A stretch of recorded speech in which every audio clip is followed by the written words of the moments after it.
ako nga pala si Riversiet. Guys, ngayon, pupunta tayo ngayon sa Heroes. And syempre, gagawa tayo ng panibagong video. Tapos yung video natin ngayon is about sa meta heroes sa Mobile Legends. So, matagal-tagal na rin nung huli natin gawa. Sino nga ba yung mga meta ngayon? So, ito yung 6 na meta heroes, no? Napansin ko. Okay, based on my experiences sa rank games. Okay? So, punta tayo sa number 6. So, actually, no particular order naman to. I mean, lahat to malalakas. So, it depende na lang din talaga sa user. Pero yun nga, punta tayo sa ating number 6. So, number 6 natin. Unang pumasok sa isip ko is, of course, si Reynos. Sobrang hapdi talaga sa bayan si Reynos. Hindi na siya mid. Ayun, akala ko hindi na siya tank. Pero yun nga, ito nga si Reynos, sobrang hapdi niya, tapos sobrang kunot niya. Yung Ionic Edge, tapos Transcendent Ward niya.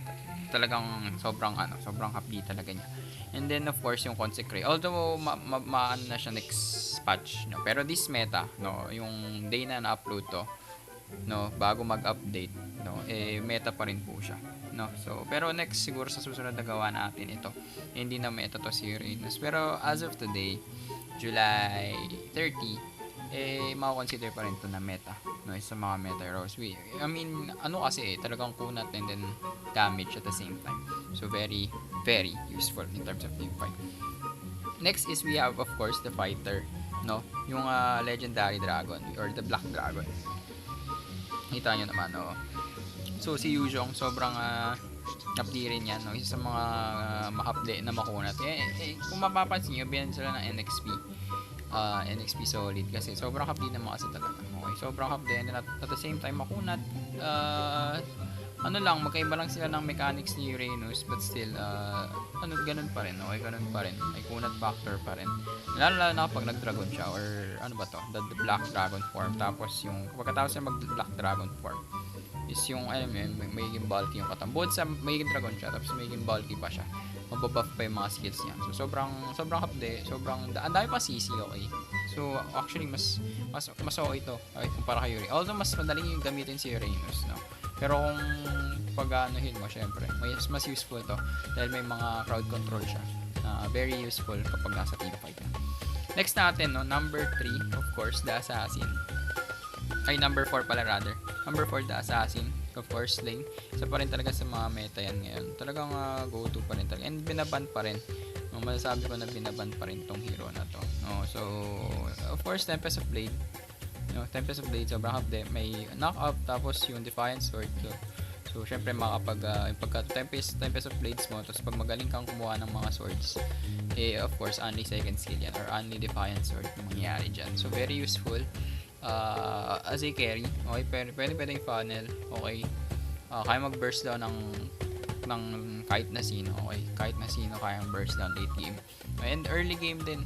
I mean, kung talagang sanay talaga, like kung mala H2O yung galawan, auto win, okay, auto win tong Sign Finch link. Next naman natin, number 3, of course, although na-nerf na, is still considered as a meta. So, itong si Esmeralda. So, sobrang hapdi niya. I mean, sobrang, although yung niya, Falling Star Moon, tapos, Falling Star Moon niya, ay yung Frost Moon Shield para rather is, mina na, no? Mina na yung shield niya, kahit pa paano pa rin. Makakonsider pa rin natin siya na ma-update. Dahil kapag tumama yung Falling Star Moon sa 5 or 4, no? Still nandun pa rin yung damage, nandun pa rin yung base damage, no? So, ayun mga Karki. So, very useful pa rin. And, of course, late game, mararamdaman mo na kahit di man late, I mean mid game, hindi mo talaga mararamdaman yung hapdi ni Esmeralda. Lalo na kapag may calamity, tas yung Feather of Heaven. Kudos para dito. So, probably pa rin niya. Okay, so, next naman natin. No? So, habang nanonood kayo, huwag niyo kalimutang i-like yung ating video. Of course, tulungan niyo ako na makaabot ng at least 50 likes, no, sa video natin na to. Okay, so next natin mga ka-RG is of course we have Louis. So Louis is mga go-to din na masasabi ko na sobrang hapdi rin talaga, no. Combination is there. These are actually the 6 ban heroes, most ban heroes, so frequently ban heroes, no, sa aking rank, no. So yun nga, of course the diversion, rotation, and dispersion combination is talaga sobrang hapdi rin talaga, and pwede mo rin talagang gamitin yung diversion as a pantakas ability. Okay, pwede panligtas ng kasama or pwede pang ambush. Tapos yung dispersion rotation combination, which is the first skill and second skill, Kapag sanay kang gumamit nun, ang hapdi rin talaga. And of course, yung crowd control niya, yung nangihigop sa may bandang gitna.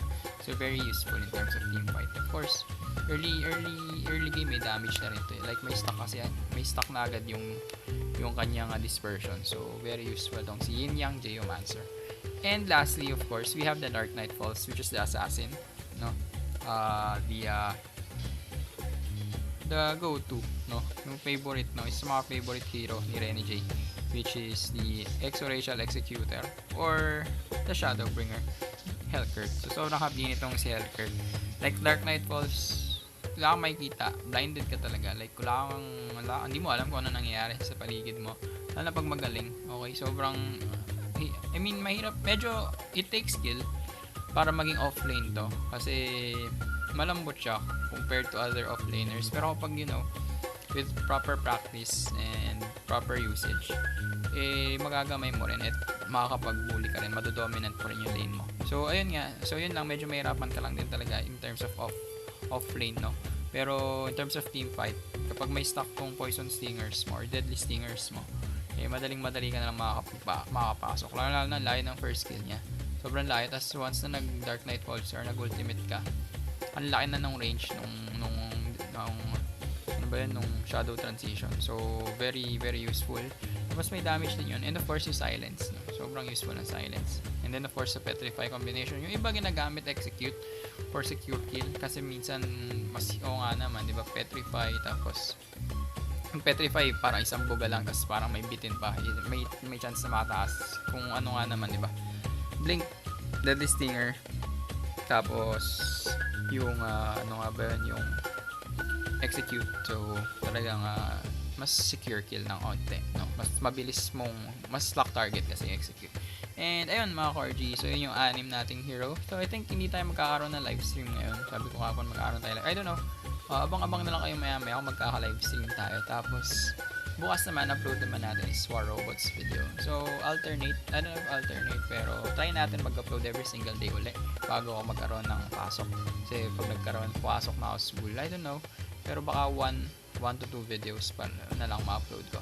So yun mga Corgi, sana gusto nyo yung video and see you again sa mga susunod pa natin na videos, video tutorials and infos and gameplays. Hanggang sa muli, I was your worst guy. Like, comment, subscribe.